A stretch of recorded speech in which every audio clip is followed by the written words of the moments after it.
Lolo. Yes. What's going on, man? Let's start over here. Okay. Okay, you ready? Yeah, thanks. Okay, so let's start from the beginning. Like I said, where you from? I'm from the club. You from Hiram Clarke? Yeah. What neighborhood particularly you don't mind me asking? I'm from the neighborhood is called West Hampton, and it's on West Fuquay and Hiram Clarke. Okay, so what was it like growing up in Hiram Clarke back when you came up? Like going to school, was it violent? Like what the area was like back then? Back then, it was real like I had a good childhood. So like when like kids go outside play and stuff, and like we would just be outside all day. But it's like your typical hood shit, like gunshots, police sirens, fights and shit. So, but you just make the best of it. You just made the best. So what school you went to? I would assume the people ain't gonna know. I'm probably So what school you went to? Okay, I went to Cullen Middle School. I didn't go to Dowling, and I didn't go to Grissom. I went to Real Rogers first. I went to a lot of elementary schools. Like I got kicked out of every school I went to, so it was like I was just like going to just like school. Yeah. And so then my people didn't want me to go to Dowling, so my aunt was a teacher at Cullen. So they thought that was gonna be. I was just gonna say, I mean, that's kind of like the same thing. Like, how was it going to Cullen, being from Hiram Clarke, and that's like South Park area? Yeah. You coming from the Clarke? Everybody from the Clarke went to Dowling, Grissom, Madison. Like, how was it going to Cullen coming from the Clarke? It wasn't no different. Like I was cool with everybody. Like, ain't nobody just trying to run up and like you ain't from here type shit. No, like I was just like cool and like I was never in no drama. Like I was just real chill. Like I did have a couple fights, but it was like if I didn't have to, like I was chilling. Okay. Yeah. Okay. So after that, then I went to Cullen, and then I got kicked out of Cullen in 7th grade. Okay. And then I went to KIPP Sunnyside.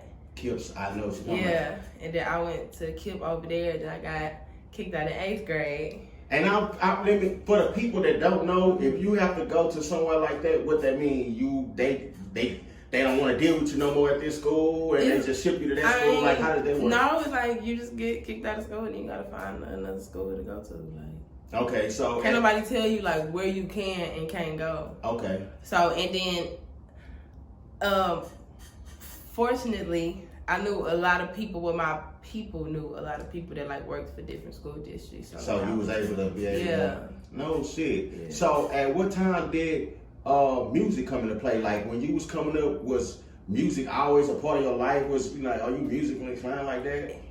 Yeah, I would say, because by the time I was 5, I was like a cheerleader, dancer, and gymnast already. So like with like music, like I'm like really in tune with music. So what's going on? Yeah,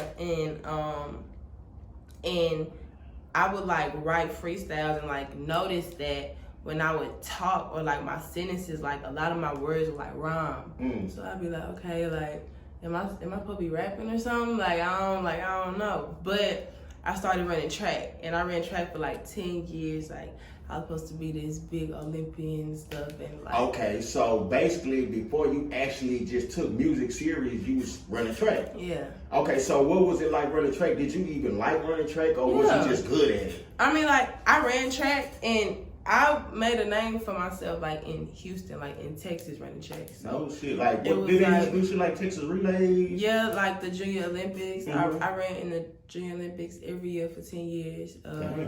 I ran in a New Balance meet in New York. That's you have to be invited to run in that meet. So I ran there twice in New York.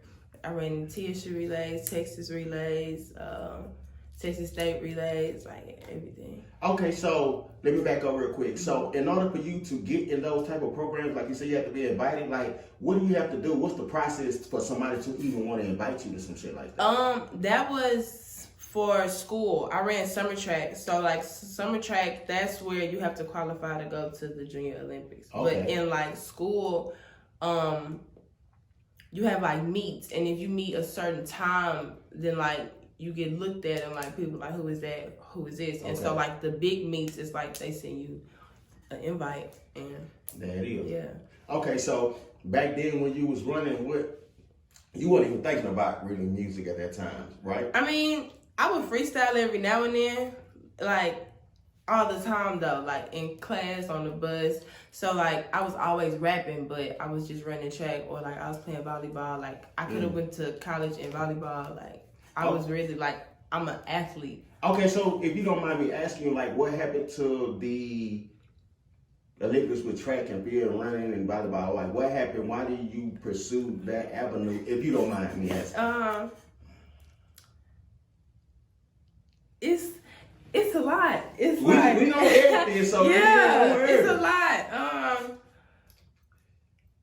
Track, it's like the love that I got from track. It was like different because like growing up, I had friends and stuff, but it was just like at home, like I would like always feel like by myself. So like when I started running track, and like everybody saw that I was good, so like now like everybody coming to the meets, all this shit, and so but like I loved running track, like that was like my stress reliever, like. Okay, so I'm glad you said that. Like, yeah. like. Okay, you said that was your stress reliever, and when you was at home, you felt like alone or whatever. Yeah. Like, can you kind of elaborate on that and tell us like how did you feel like that at home? I went through a lot. It's a lot that my family members still don't know about me till this day. But like, okay, we might want to keep that out. Yeah, but it's just like you just go through certain things, and like when you're growing up and like you don't have a person to talk to about it, it's like you have to deal with it. And so when you're young, dealing with shit, like it kind of like pushes you away from people a little bit, and like you go in like your own little hole. I ain't gonna lie, did that kind of give you the fire, so to speak, that you needed to run track and be good at volleyball and all these other sports? Like, did that give you the ammunition for that? Do you feel like that? Yeah, but like athleticism, that like runs through my blood, because my dad, he's 6'5", like he's like he could have been in the NBA, but you know the streets and shit. Yeah. And my mama, she was actually one of the fastest females in Houston. Okay. And then she got pregnant with my sister at 16. Okay. And so it's like, and my papa was known in Warden for like track. Okay. So like we're like big, like, so like it's like real big in my family, and so it was like me. I was the one that was gonna make it, and then life happened. Just like, yeah, I ain't gonna lie, I basically almost like the cycle kind of repeated itself. And I just feel like I'm very spiritual, so I feel like that me running track was supposed to get the attention of people, but me rapping is what I'm supposed to be doing because of what I'm rapping about. You think so? Like, you think that was your calling as opposed to running track? You just was good at track, and that's what everybody did. Yeah. But you think your actual calling is rap music? Yeah. Explain that. Like, why? Like, actually, I was watching this interview with Kevin Gates and Big Boy, and he was talking to Kevin about how when you have like a theater class in college, like the professor tell you to yell to get everybody attention, and then when you got everybody attention, then you say your message. So I feel like track was to get the attention of people, right? So rapping is the message, yeah. I got that. I'm with that. I did that. Okay, so what you actually rap about? Let me ask you that. My life, I rap about like real shit. Like I got a couple songs where like you might hear like me like throw in like a lyric about sex or this and that, but majority of my songs is like about real shit, because I done been through like a lot of shit, and I'm only 23.